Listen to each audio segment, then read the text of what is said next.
Joe Biden, according to many, had a lot of answers, showed a lot of experience, showed a lot of confidence and gusto. But he also sighed, he rolled his eyes, he laughed inappropriately, and it took away from his performance. Well, what do you want? He hasn't had an interview in 5 months. 5 months. Not an interview. He hasn't had a debate in 4 years. And the last person to sit down and or stand up and debate with him was Governor Sarah Palin. Joining us right now, Governor Palin, who was doing the late-night shows and had a quick turnaround for us. Governor Palin, welcome back. Thank you so much, Brian. How are you? Oh, it's great to hear you. I feel like I just saw you 20 minutes ago analyzing this debate. First off, your quick impression of the Joe Biden you saw last night as opposed to the one you squared off with. Last night, well, hopefully we can talk about the substance of their comments and what they proposed, but as for style, Joe Biden was completely different than the way that he acted back then 4 years ago in our debate. I think he probably changed no one's mind in terms of who anybody's going to be voting for, but the stylistic choices of his last night were a bit puzzling when it came to the grins, the laughs, especially during the utmost seriousness of some of the policies they were talking about. You know, Governor, I think it would have been a lot easier for you to debate him because here he has a record for the last 4 years coupled with President Obama. Don't you believe it's a little bit easier when you have something you could actually hold on to and grasp to have an idea of how they, instead of projecting how he would govern, now you know for sure how he governed? Well, yeah, that's a great point, and that's where we could have gone 4 years ago, obviously, is, well, you know, here, Biden, Obama, here's what you have done to this country with your failed policies and this nonsensical notion of yours to want to continue for 4 more years these failed policies. But what we had to go on then was, you know, Barack Obama's record of just showing up and voting present, basically, throughout his career, and his habit of spending other people's money and not balancing budgets or making payroll or understanding how the private sector economy works. And where we went with Joe Biden was his decades in the public sector, in politics, and his record of voting against every energy proposal that would allow America to become more energy independent, and all of his very, very liberal left-leaning policies. That's where we went, but obviously we came up short. Well, you did great. I mean, even then Senator Biden thought you did great. Everybody thought you had a great debate. He was kind of a different guy. For those who missed it, and this had a different feel to it, I think there was much more desperation for the vice president after the president bombed. But let's listen together. I want to get your impression.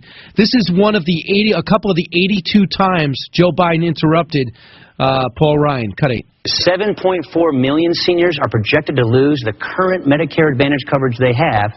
That's a $3,200 benefit cut. That didn't what we're happen. saying, more people signed these are from your own actuaries. More people signed up for Medicare Advantage after the change. What they're saying, nobody is. Mr. Vice President, I know, Mr. Vice President, I know you're under a lot of duress to make up for lost ground. But I think people would be better served if we don't keep interrupting each other. Well, don't take all the 4 minutes then. We're saying don't change benefits for people 55 and above. They already organized their retirement around these problems. So you got this sense, Governor, when you were watching that, what do you think the people, undecided voters, take away from situations like that? A situation like that, Brian, I think it reminds us why most of us would hope that our children choose not to emulate those rude things that the politicians think that they can get away with. It was just rude. I don't know if that moderator has kids or not, but I believe that any parent would not allow such interruptions and that type of unproductive exchange. I think the moderator did a really lousy job by not kind of taking control and not allowing Joe Biden to run roughshod over Paul Ryan. It was just an unfair format when Joe Biden was allowed to do this. It's tough, too. I mean, every debate has challenges. But this one is true. This is the largest gap between two candidates age-wise in American political history. As they sit down there, you got one guy with 14 years experience who was 3 years old when Joe Biden was in his first term as senator. And you saw a lot of that. I thought that there was a risk of Paul Ryan not giving Joe Biden respect. Instead, I felt there was a dismissiveness from Biden to Ryan. Yeah, that's a great point, too. And then, you know, we head to kind of delving through and ignoring some of the style of both debaters, and we get to the substance, and still there, it's Paul Ryan, I believe, who came out on top when he talked about policies, when he talked about principles of our economy and how we can strengthen what it is that created America's exceptionalism, and that's all about freedom, of course, and opportunities, equal opportunities for everybody to succeed, and not growing big, centralized, dysfunctional government. That's where Paul Ryan was going in his explanations of economic policies he would like to enact with Governor Romney, and Joe Biden was on the other side of it, still believing that government is the solution, not understanding that really it is the problem. I talked to John McCain last week, and I asked him, how often do you think about what you would have done had you gotten into office different from the president? And he's like, well, I don't really look back that much. I got so much to do. I sense he did. He didn't want to talk about it. Governor Palin, do you ever think about it? Wow, what I would have done had we won?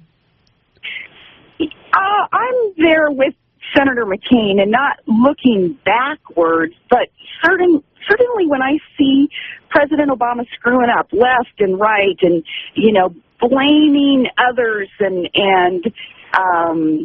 kicking off our allies and coddling our enemies on the international stage and continuing to try to repeat failed socialist policies of other nations that are bankrupt now. I look at his mistakes and I think surely John McCain would not have done that. We would have surrounded ourselves with those who understand the private sector and truly want to create jobs so that people take self-responsibility and seize opportunities to progress and to be prosperous. I look at the mistakes of the Obama-Biden administration and I say John McCain would have been such a better president, and I have great respect for the senator and continue to this day to dearly love the man, and I know that the majority of Americans must be regretting that outcome from 4 years ago. Normally, I have to say who my guest is every 3 minutes because it's radio, but everybody knows Sarah Palin. Sarah, have you ever sat back, had time to sit back and think how your life has changed over the last 3.5 years? I keep things in perspective in terms of how my life has changed, and knowing that, you know, 4 years ago when I jumped on that national stage, I had a 16-week-old baby. I had a son, my oldest, who was deployed in Iraq, and 3 busy daughters, and you know, that was the center of my life. The kids are still the center of my life. Now my oldest, he's deployed in Afghanistan. Now my 16-week-old son, he's 4 years old. Now the girls are even busier, and I look at what's really, really important in my life and see how changes within family have taken place, and that pretty much is what consumes me. It's not so much politically how things have changed, though maybe at some point in my life I'll take a deep breath and I'll step back and I will be even more amazed at the awesome opportunities that God's provided my family with. You know, I appreciate everything that has come our way, the good and the bad, because we learn from absolutely every situation that we go through. Right. But honestly, Brian, I just haven't really had time to be too introspective in that respect. All right, I got 2 things. Now, Bristol's been on our couch on Fox and Friends before, and now she's back on Dancing with the Stars. Have you been watching, and what is it like from your perspective watching her in the all-star cast? Awesome. Yeah, in fact, I've been able to travel to L.A. for the 3 dances that the contestants have done thus far, and it's exciting. You know, I never watched the show, either had Bristol or Todd, any of us, before Bristol got on the show. But I watch it now, of course, with Bristol on it, and think, well, no wonder people watch this. This is healthy, energetic competition. It's kind of a sweet diversion from some of the stuff that's not so sweet that goes on in our world. So it's fun, and she's doing great. And like I tell her, you know, Bristol, you know the critics are going to criticize. She's always telling me, no matter what, the haters are going to hate, so I might as well dance. I'm like, right on. That's a good life lesson. That is great. And I had a chance to talk to one of the Special Forces guy in the military reality show that Todd participated in. And he says, who is the guy that really is going to emerge from this series? And they both said to me, this guy, Todd Palin, is such an athlete and such a competitor, he could have been a Navy SEAL, no problem, right now.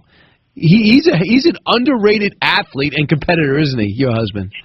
Well, he is calm, cool, and collected, and, you know, just very, very humble and grounded. Grew up in a tiny Eskimo community up in Alaska, and has been very, very ethical, works very hard. I think he has more common sense in his little finger than any politician that at least is on the left side of the aisle in Washington, D.C., and you just combine all that in addition to he being such a great dad, and I realize I'm a lucky woman. Yeah, he calls stars are in stripes. He also is, they'd say he is absolutely fearless. And the snow machine thing, that will do it, the more I find out about that. And finally, Governor Palin, for you, you're a woman who's always set goals for yourself and achieved them. We talked to I talked to your brother and your dad, who have a book out now, and we know your book is out, which is Going Rogue and American Life. Now, they wrote about you growing, what it was like with you growing up, and this was fascinating. And they let us know whatever you decide to do, we'll know about it soon. What are you going to decide to do next? I don't know what I'm going to do next, to tell you the truth. When it comes to politics, I want to stay in the ring, though, and be able to hopefully positively affect some changes that need to take place in this country so that we can defend our republic. I'll do whatever I can and won't hesitate to go rogue and shake it up if need be, because, I don't know, that's just kind of the way I'm wired. And only in America, Brian, only in America can anyone make a difference without a title, without an office. You get out there, you stand on principle, you strengthen your spine, you'll see that others around you have their spine strengthened then, and then everybody moves forward in a good way. Yeah, well, by the way, you just rent a bus and then the crowd show. But Governor, I'm wondering, Secretary of Energy, if Romney was to get in and say, Governor, I have an idea for you, why don't you come into my administration, be Secretary of Energy, was that something you would do? You know, I don't see that happening, the offer coming from Governor Romney. He's got an amazing list of people whom he can choose from, but energy is my baby because I understand it, and having been commissioner of the Oil and Gas Commission in Alaska and the nation's chairman of the Interstate Oil and Gas Compact Commission, I have good experience in energy. I know what it takes to get our country on that path to energy independence, and that's why, you know, I get pretty infuriated when I'm watching what Obama and Biden do to thwart our opportunities for energy independence. I know you want Romney, the last question, I know you want RomneyRyan to win. How do you think this thing plays out in the last 3 weeks? Oh, my goodness. I'm wanting, I'm praying, I'm doing what I can to make sure that Romney and Biden win. I think it's a toss-up right now. I mean, I don't like polls. I've said before, polls are for strippers and cross-country skiers. I don't like them. I don't believe them. But the polls do show that it's neck and neck. So, you know, people just in these next 3 weeks, just hopefully folks are going to open their eyes and realize that we truly have a good choice. We don't have to keep going down this road towards bankruptcy. We can turn things around. We can become prosperous and exceptional and strong again with the right leadership. All right, Governor Palin, thanks so much for your quality time. Best of luck with your book, and the book by your brother and your dad is Our Sarah, Made in Alaska. Thanks so much. Thank you so much. I appreciate you, Brian.